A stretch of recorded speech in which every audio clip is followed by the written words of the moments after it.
हे all, good evening. Hope कि सब लोग ठीक है, मज़े कर रहे हैं, घर में हैं, right? Be safe and be happy. See if we run business, पर अभी आप लोग एफ वाई बी कॉम में हो। एफ वाई बी कॉम बोले तो कॉलेज, डिग्री कॉलेज में अरे हार्ड होगा यार बहुत, अरे ये हार्ड है वो हार्ड है, right? Once you step in degree college वो डराना ये सब शुरू हो जाता है। कुछ लोग ऐसे होते हैं, बहुत एकदम टेक इट इजी, अरे चलता है यार, ठीक है हो जाएगा, right? There are different kinds of people, but then those who feel कि FY BCom is, उनके लिए आज एक शुरुआत करते हैं हम लोग very very very simple topic, that is revenue expenditure, right? Be very practical कि if you are running a business, right, आप बिजनेस चला रहे हो तो डू यू पे सम एक्सपेंसेस और नो? कुछ खर्चे पे करते हो? Yes, very good. Are all the expenses same? क्या सारे के सारे एक्सपेंस सेम होते हैं? सर नहीं समझा, क्या बोल रहे हो? चलो, मैंने गाड़ी खरीदा और मैंने पेट किया, दोनों खर्चे सेम है? ऑब्वियसली नहीं। गाड़ी रोज खरीदता हूँ क्या? नहीं। लेकिन पेट्रोल रोज भरना पड़ेगा? Yes, correct. तो आपके एक्सपेंसेस जो भी होते हैं बिजनेस के, they are of different types, है। They may be short term, they may be medium term, they may be long term. अब बाइक और पेट्रोल, इसमें से शॉर्ट टर्म यानी कि कम समय वाला खर्चा कौन सा है? Petrol, very good. एंड लंबे समय के लिए लॉन्ग टर्म बाइक का, है। You are developing an asset, correct, very good, बराबर। तो this expenses, this incomes are of different different types, और इन्हीं टाइप्स को हमें स्टडी करना, डिवाइड करना ज़रूरी है, right? So depending upon the nature of the expenses, they may be of three types. They may be capital, they may be revenue, they may be deferred revenue. Okay, revenue, capital, deferred revenue, जो भी हो, but ये तीन ही है, correct? अब revenue expenditure क्या है basically? If you go on the next slide, आप लोग को देखने मिल जाएगा कि revenue expenditure are the expenditure which are short term in nature, मतलब कि छोटे समय के लिए, right? Their life is normally 1 year. देखो ये क्यों होते हैं? They are just paid for the smooth functioning of the business. Business सही चलना चाहिए, इसके लिए। पेट्रोल का खर्चा ही नहीं दोगे तो गाड़ी चलेगी क्या? नहीं, right? Similarly there are some small expenses which are to be paid regularly. इनको अगर आप पे नहीं करोगे तो आपका बिजनेस रुक सकता है, आपकी बिजनेस की एक्टिविटी ठप हो सकती है, correct? So they are small, they are short term, their life is of 1 year, they are paid for smooth functioning of the business. इसके मैंने छोटे छोटे एग्जाम्पल्स आपको दे दिए हैं। सैलरी है, वेजेस है, रेंट है, इंश्योरेंस है, एक्सेट्रा, करेक्ट? सब कुछ यहाँ पे लिखेंगे, मतलब बाय हार्ट कर देंगे तो अकाउंट्स अकाउंट्स थोड़ी रहेगा। अकाउंट्स तो दिमाग वाला काम है, बाय हार्टिंग वाला थोड़ी काम है, राइट? तो एग्जाम्पल में 2-3 ही लेंगे and then we will move on for the practical sums. Clear? Speaking about capital expenditure, as the name indicates, capital business में एक ही बार डालते हो ना? Yes, very good. उसी तरह असेट आप बिजनेस में एक बार लाते हो, 20-25 साल चला लेते हो, मशीनरी हो, फर्नीचर हो, व्हीकल हो, whatever it is, right? So capital expenditure are long term in nature. Obviously इनका इन्वेस्टमेंट भी ज़्यादा होता है, the amount is huge as compare to revenue expenditure. Clear? This are for 10 to 20 years on an average, 10 साल से ज़्यादा ही होता है, okay, not an issue as such. Then they are once in a while, एक बार पे करते हो। क्लियर? एग्जाम्पल मैंने दिए हुए आप लोग को, land and building, machinery, vehicles, etcetera. Clear? But then सोचो कि मैं एडवर्टाइजमेंट पे कर रहा हूँ। क्या आप लोग आजकल अमित जी की भिकाजी, अमित जी लव्स भिकाजी देख रहे हो? राइट? ये पिछले 3-4 साल से ऐड आ रही है। व्हाट डू यू थिंक कि भिकाजी वाला रोज, मतलब हर साल उस टीवी चैनल को पैसे देता होगा? नहीं। क्या एक ही बार 15-20 साल का दे दिया है? नहीं। तब तक भिकाजी टिके या ना टिके, that is a different thing, right? एक 4-5 साल के लिए दिया होगा? यस। अब लोचा ये है कि साला एक्सपेंस दे दिया 5 साल का, यानी कि ये शॉर्ट टर्म नहीं है, ओके? इसके सामने कोई असेट भी नहीं आया, यानी ये लॉन्ग टर्म भी नहीं है, बराबर? खर्चा यूज अमाउंट दिया है बट कोई असेट नहीं आया, तो ना तो ये रेवेन्यू है ना ही ये कैपिटल है। तो such expenses which comes between the revenue expenditure and capital expenditure are known as deferred revenue expenditure. Clear? इनके एग्जाम्पल्स अगर हम देखें तो यूनिफॉर्म फॉर स्टाफ, एक बार स्टाफ के लिए यूनिफॉर्म दोगे, दूसरा चलो ए फाड़ ये यूनिफॉर्म ये ले नया, ऐसा करते हैं कि हम लोग? Obviously not, right? Correct? White washing of building, चूना लगाते बिल्डिंग को, लोगों को नहीं लगाने का, बिल्डिंग को ही लगाने का। क्लियर? लोगों को चूना लगाओगे तो वापस अपने को भी लग सकता है। तो बिल्डिंग को चूनो क्या हर साल लगाएंगे? नो, एक बार लगाया 3-4 साल में वापस लगाएंगे। करेक्ट? फैक्ट्री शेड या व्हीकल शेड जहाँ पे आप गाड़ियाँ पार्किंग करते हो, एक बार लगाया 3-4 साल बाद वापस उसको रिपेयर करना ही पड़ता है, राइट? पतरे बदलने पड़ते हैं, पोल बदलने पड़ते हैं। So these are the expenditure where you pay once but no asset is generated. Amount is huge लेकिन कोई असेट नहीं आया, तो ना तो ये कैपिटल है ना तो ये रेवेन्यू है। That's the reason we consider them as deferred revenue expenditure. I hope I am clear to you. Revenue expenditure short term है, छोटा खर्चा है, रेगुलर है, smooth functioning of the business के लिए है, बराबर। कैपिटल एक्सपेंडिचर लॉन्ग टर्म है, अमाउंट यूज है, असेट जनरेट करने के लिए है, बराबर, बिजनेस को बढ़ाने के लिए, growth and development of the business के लिए है। डेफर्ड रेवेन्यू वो है जो आप लोग ने पे कर दिया लेकिन उसका बेनिफिट 3 से 5 साल मिलेगा। अमाउंट यूज है, बराबर, पर असेट नहीं आ रहा है, इसके लिए कैपिटल नहीं है। अमाउंट आप हर बार पे नहीं कर रहे हो, इसके लिए रेवेन्यू भी नहीं है। Correct? So those expenses which are in between are known as deferred revenue expenditure. I hope I am clear till now. Okay, very good. तो shall we start with the sums? ठीक है। I don't have text book, lockdown में मैं भी अटक गया हूँ, अचानक से हो गया, तो दिमाग को जितना भी याद आया उतना मैंने लिख के कुछ ये ट्रांजैक्शंस दिए हैं, राइट? अब देखो ये टॉपिक में ना तो आपको लेजर बनाना है ना ही कोई जर्नल एंट्री पास करनी है। ओके? क्या बात कर रहे हो सर, सच्ची? अरे हाँ सच्ची यार, बिंदास। You have to just score the marks by writing the nature कि ये खर्चा क्या है और क्यों है, उसका रीज़न लिखना पड़ेगा। Okay? So according to the new paper pattern you are having 20 marks वाला sum and on an average 10 transaction दिए जाएंगे, यानी हर खर्चे को आपको 2 मार्क्स मिलेंगे, हर खर्चे को या हर इनकम को। Clear? So let us solve. चलो रेडी? ओके।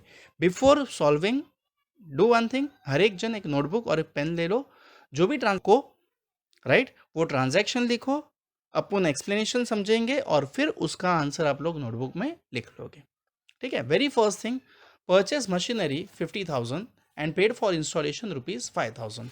आप लोगों ने एक मशीन परचेस किया है 50,000 का और उसको इंस्टॉल करने के लिए 5,000 का। ओके, तो फर्स्ट थिंग डिसाइड के मशीन शॉर्ट टर्म है या लॉन्ग टर्म है? लॉन्ग टर्म है। असेट है? हाँ है। तो क्या ये कैपिटल है या रेवेन्यू है? सर कैपिटल है। समझा? वेरी गुड, शाबाश। लेकिन अमाउंट कितना लिखोगे, 50 या 55? सर 50। कुछ बोलेंगे सर 5। नो, देखो मैंने मशीनरी लाया और इंस्टॉल किया तभी वो चलने के काम पे आई ना, वरना वो चल सकती क्या? नहीं, right? So to make the machinery working I had to pay that installation expenses. Yes, यानी जब तक वो मशीन मेरे पास काम करने के लायक बनी उसका वैल्यू कितना बना? 55। Very good. Okay, so it is a capital expenditure as we have paid for an asset that is machinery, the benefit will be for long term. Clear? बस इतना ही आपको लिखना है। डन? कैपिटल एक्सपेंडिचर और क्यों, उसकी वजह। Transaction number 2, paid for insurance ₹3,000। Insurance के लिए आपने पे किया है, तो इज इट शॉर्ट टर्म और लॉन्ग टर्म? सर इंश्योरेंस तो 15-20 साल के निकालते हैं ना। नहीं, वो नहीं देखना है, वो तो पॉलिसी पीरियड हो गया, राइट? क्या कोई एसेट आता है सामने? नहीं। हर साल आप प्रीमियम पे करोगे? यस, हर साल। यानी शॉर्ट टर्म या long term? Short term. Very good. तो जो शॉर्ट टर्म है, अच्छा इंश्योरेंस पे नहीं किया तो आपको बेनिफिट मिलेगा क्या कुछ? नहीं, यानी बिजनेस रुक सकता है? Yes, very good. Okay, so ये क्या बनेगा, कैपिटल या रेवेन्यू? शाबाश, revenue expenditure, because it is short term in nature, it is paid for smooth functioning of the business. No doubt, audio बार बार सुनना और इसको रिवाइज कर लेना। ऐसे ही आपको छोटे मोटे एक्सप्लेनेशंस लिखने हैं, टेक्स्ट बुक की लैंग्वेज इग्नोर की तो भी चलेगा। We want the concept from the students, right? हाँ, but definitions and all those thing, theory points, advantages, disadvantages you need to by heart from the text book. Okay, बार बार मैं याद दिलाते रहता हूँ कि मैं सिर्फ शॉर्टकट क्यों देता हूँ, समझने के लिए, बट कंसेप्ट क्या है वो लिखने के लिए आपको टेक्स्ट बुक को रेफर करना पड़ेगा। Clear?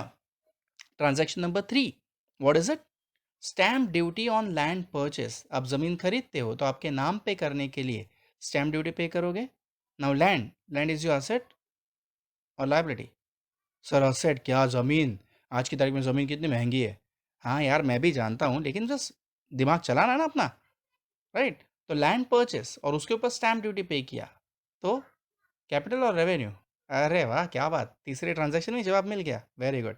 Capital expenditure, why? Because it is paid for purchase of land or the stamp duty on purchase of land, as land is a fixed asset, it is a capital expenditure. समझ में आया explanation? Very good. Transaction number 4, purchase vehicle ₹1,00,000 and petrol ₹2,500। यही example मैंने शुरुआत में दिया था। Okay, तो अब खुद बोलो, चलो व्हीकल कौन सा है, कैपिटल या रेवेन्यू? सर कैपिटल, व्हीकल गाड़ी मेरा असेट है। वेरी गुड, शाबाश। एंड पेट्रोल का खर्चा? रेवेन्यू, शाबाश। ओके, इसका एक्सप्लेनेशन मैं नहीं देता, एक्सप्लेनेशन आपको सेम लिखना है, वैसे ही रिपीट कर करके लिखा तो भी कोई प्रॉब्लम नहीं है। Okay, then transaction number 5, replaced petrol engine by diesel engine. Okay, मुझे अमाउंट याद नहीं है। Okay, which will double the production. Okay, अब जस्ट इमेजिन कि आपने पेट्रोल का इंजन निकाला और डीजल का इंजन लगाया, कौन महंगा है, पेट्रोल या डीजल? Sir petrol. ओके, यानी कि मैंने खर्चा बचा लिया, पेट्रोल कम कर दिया और डीजल का कर रहा, जिसकी वजह से मेरा प्रोडक्शन भी डबल हो रहा है, राइट? अब प्रोडक्शन भी डबल हो रहा है लॉन्ग टर्म में, तो ये कैपिटल बना या रेवेन्यू? Sir capital. अरे वाह, क्या बात, सबको समझ में आ रहा है, good good good, very good. I am happy that people are understanding only by audio and only by theory points, very good. Okay, next 6th, rent paid ₹10,000 या पेड रेंट ₹10,000, जो भी होगा। रेंट आप पे करते हो रेगुलर, वेरी गुड। तो asset आता है? सर नहीं, असेट के लिए पे करते, लेकिन असेट अपना नहीं है, राइट? अगर रेंट पे नहीं किया तो लात पड़ सकती है, निकालेंगे बाहर, बराबर है? बिजनेस रुकेगा, शाबाश। तो जो रुकेगा, जो नहीं पे किया तो प्रॉब्लम आ सकती है, जो शॉर्ट टर्म है, वैसे खर्चे को हम लोग क्या बोलते हैं, रेवेन्यू एक्सपेंडिचर। Very good. तो एक्सप्लेनेशन क्या लिखेंगे, it is a revenue expenditure because rent is paid on regular basis. If not paid, the business may come at halt. It is paid for the smooth functioning of the business. Okay, very good. Transaction number 7, rent received from bank ₹5,000 on fixed deposit. अब fix deposit 1 साल के लिए है क्या? नहीं, fix deposit long term रखते, बराबर। और उसके ऊपर अगर आपको इंटरेस्ट मिला है तो लॉन्ग टर्म, यानी कि आपका असेट है, उसके ऊपर इंटरेस्ट मिला तो इनकम या एक्सपेंस? Sir income. अब क्या करें? कुछ नहीं, वही इनकम किस पे मिला है, असेट पे, तो ये इनकम कौन सा बना, कैपिटल इनकम, कैपिटल रिसीव्ड्स, बराबर है? It is a capital received as it is received against the fixed deposit which is a fixed asset. Clear? Very good. Transaction number 8, replaced a defective part of machinery ₹8,000. अब sir capital? नहीं, wrong, गलत। आप लोगों ने connect कर दिया transaction number 5 से, उधर रिप्लेस किया था, लेकिन किससे, पेट्रोल को डीजल से। यहाँ पे क्या बोला है, defective part of machinery, correct? अब मशीनरी डिफेक्टिव है तो आपका बिजनेस सही से चल रहा है क्या? नहीं, उसको सही से चलाने के लिए उस डिफेक्टिव मशीनरी को we have to repair, right?